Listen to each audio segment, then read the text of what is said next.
എല്ലാവർക്കും സുഖമല്ലേ? ഇന്ന് ഞാൻ ഉണ്ടാക്കാൻ പോകുന്നത് ഒരു ചിക്കൻ കട്ട്ലറ്റാണ്. നോണാവുകൊണ്ട് എല്ലാവർക്കും കൂടുതൽ ഇഷ്ടപ്പെടുമെന്ന് ഞാൻ വിചാരിക്കുന്നു. കുട്ടികൾക്കൊക്കെ വളരെയധികം ഇഷ്ടമുള്ളൊരു പലഹാരമാണല്ലോ കട്ട്ലറ്റ്. ഇവിടെ മക്കൾക്കൊക്കെ ഭയങ്കര ഇഷ്ടമാണ്. അതുകൊണ്ട് ഇന്ന് ഞാനൊരു ചിക്കൻ കട്ട്ലറ്റ് ഉണ്ടാക്കണം.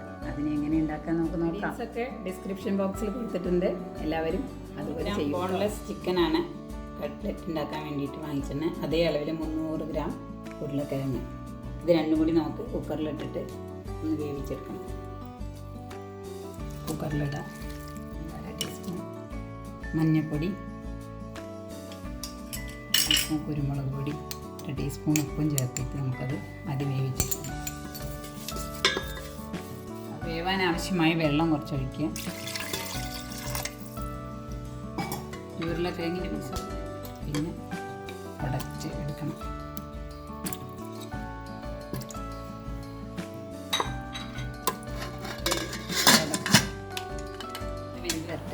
നമ്മുടെ ചിക്കൻ വേവിച്ചത് മിക്സിയിലിട്ടിട്ട് ഒന്ന് ചതച്ച് നന്നായി ക്രഷ് ചെയ്തെടുത്തിട്ടുണ്ട്. അതാണ്. പിന്നെ നമ്മളെ ഉരുളക്കിഴങ്ങ് നന്നായി സ്മാഷ് ചെയ്തിട്ടുണ്ട്. ഇനി നമുക്ക് മസാല തയ്യാറാക്കാം. എണ്ണ ഒഴിച്ച് മസാല തയ്യാറാക്കാം. വെളിച്ചെണ്ണ 2 ടേബിൾ സ്പൂൺ ഒഴിക്കുന്നുണ്ട്.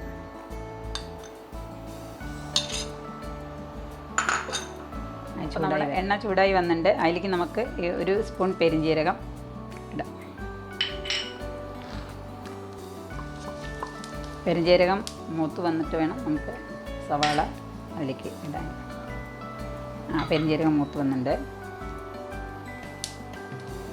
നമുക്ക് സവാള അതിലേക്ക് ഇടാൻ. ഞാൻ 2 സവാള ചെറുതാക്കി അരിഞ്ഞതാണ്.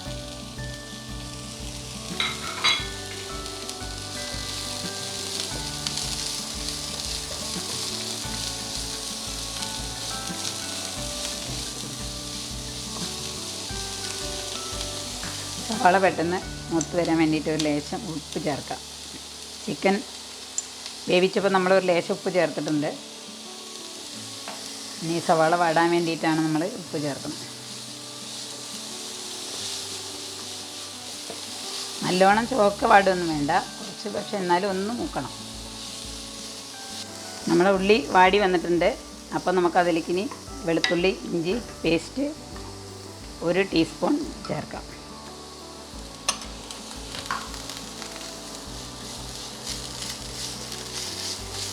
വാടിയതിനു നമുക്ക് മസാലപ്പൊടികളൊക്കെ ആഡ് ചെയ്യണം. പൊടികൾ ഓരോന്നായിട്ട് ചേർക്കാം. വെളുത്തുള്ളി ഇഞ്ചിയുടെ പച്ചമണം മാറുന്ന വരെ ഒന്ന് ഇളക്കി കൊടുക്കണം. വെളുത്തുള്ളി ഇഞ്ചിയുടെ റോസ് സ്മെല്ലൊക്കെ മാറി വന്നിട്ടുണ്ട്. അപ്പോൾ നമുക്കിനി പൊടികൾ ഓരോന്നായിട്ട് ചേർത്ത് കൊടുക്കാം. ഒരു 1/4 ടീസ്പൂൺ മഞ്ഞൾപ്പൊടി,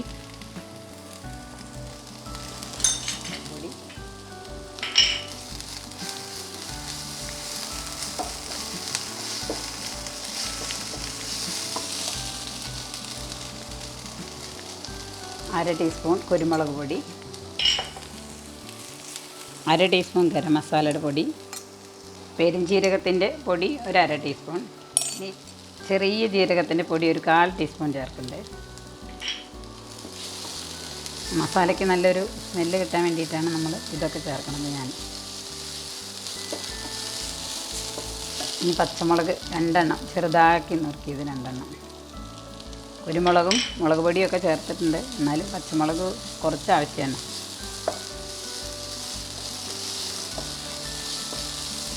കുറച്ച് മല്ലിയിലയും കറിവേപ്പിലയും കൂടി അരിഞ്ഞത് 1 ടേബിൾ സ്പൂൺ ഉണ്ട്. ഇനി ഇതിലേക്ക് നമ്മളുടെ ചിക്കൻ പൊടിച്ച് വെച്ചത് ചേർക്കാണ്.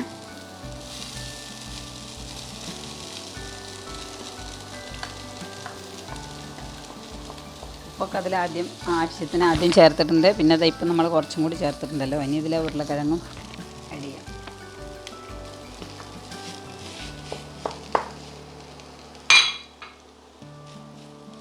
ഇനി ഗ്യാസ് ഓഫ് ചെയ്യാം. ഇനി നമുക്കെല്ലാം കൂടി ഒന്ന് കുഴയ്ക്കണം. ഓഫ് ചെയ്യാം. കിഴങ്ങൊക്കെ നന്നായിട്ട് കുഴച്ചെടുത്തിട്ടുണ്ട്. മാവ് റെഡി ആയിട്ടുണ്ട്. ഇനി നമുക്ക് കട്ട്ലറ്റ് തയ്യാറാക്കാൻ നോക്കാം. കട്ട്ലറ്റിൻ്റെ പരത്തിയിട്ട് മുട്ടയിൽ മുക്കി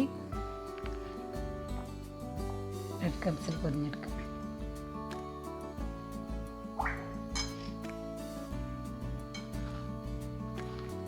നമുക്കെല്ലാതും ചിക്കനിൽ റെഡിയാക്കി വെച്ചിട്ടുണ്ട്. 9 എണ്ണം റെഡിയാക്കിയിട്ടുണ്ട്. ഇനിയും കുറച്ചും കൂടി മാവിരിക്ക് ബാക്കിയുണ്ട്.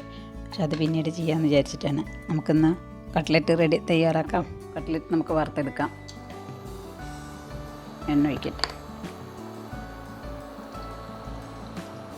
റൈസ് ബ്രാൻ ഓയിൽ തന്നെയാണ് ഞാൻ ഉപയോഗിക്കുന്നത്. നേരത്തെ മസാല തയ്യാറാക്കാൻ വേണ്ടി വെളിച്ചെണ്ണയാണ് ഉപയോഗിച്ചത്. പക്ഷേ ഇപ്പോൾ കട്ട്ലറ്റിന് വേണ്ടിയിട്ട് റൈസ് ബ്രാൻ ഓയിലാണ് ഒഴിക്കുന്നത്. മുങ്ങി കിടക്കാൻ മാത്രം എണ്ണ ഒഴിക്കണം. എണ്ണ ചൂടായി വരട്ടെ. എണ്ണ നന്നായി തിളച്ച് വന്നിട്ടുണ്ട്. നമുക്ക് ഓരോന്നായിട്ട് അതിലിടാം.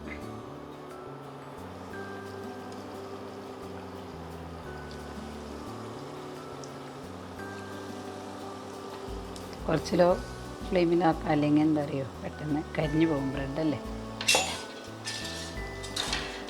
ബ്രെഡ് പൊടി ആയതുകൊണ്ടേ കുറയ്ക്കാം. ബ്രെഡ് ആയതുകൊണ്ട് പെട്ടെന്ന് കരിയാൻ സാധ്യത ഉണ്ടേ. അപ്പം നമുക്ക് ആദ്യം വേവിച്ചതായതുകൊണ്ട് ചിക്കനൊക്കെ ആദ്യം വെന്തതുകൊണ്ട് വല്ലാണ്ട് മൂക്കേണ്ട ആവശ്യമില്ല. നമുക്കിത് കോരി എടുക്കാറായിട്ടുണ്ട്. കണ്ടോ, മൂത്ത് വന്നിട്ടുണ്ട്.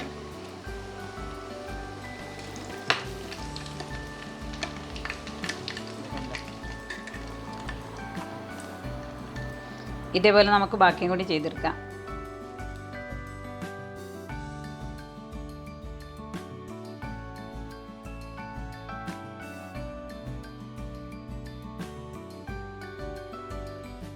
കട്ട്ലറ്റ് ഇവിടെ റെഡി ആയിട്ടുണ്ട്. എല്ലാവരും ഒന്ന് ഉണ്ടാക്കി നോക്കട്ടെ ഇതാ കണ്ടു, ചിക്കനൊക്കെ നന്നായിട്ട് വെന്തിട്ടുണ്ട്. എല്ലാവരും ഇതുപോലെ ഉണ്ടാക്കി നോക്കൂ. കുട്ടികൾക്കൊക്കെ ഉണ്ടാക്കി കൊടുക്കുക. വൈകുന്നേരം ഗസ്റ്റൊക്കെ വരുമ്പോൾ പെട്ടെന്ന് ഉണ്ടാക്കാൻ പറ്റിയൊരു ഐറ്റമാണ്. ചിക്കൻ ആയതുകൊണ്ട് എല്ലാവർക്കും ഇഷ്ടപ്പെടുകയും ചെയ്യും. അതുകൊണ്ട് എല്ലാവരും ഇതുപോലെ ഉണ്ടാക്കി നോക്കിയിട്ട് അഭിപ്രായം എന്താണെന്ന് വെച്ചാൽ കമൻറ്റ് ചെയ്യൂ. ആദ്യമായി കാണുന്നവർ സബ്സ്ക്രൈബ് ചെയ്യാൻ മറക്കരുതേ. അടുത്ത വീഡിയോയുമായി ഞാൻ വീണ്ടും വരാം. Okay, by.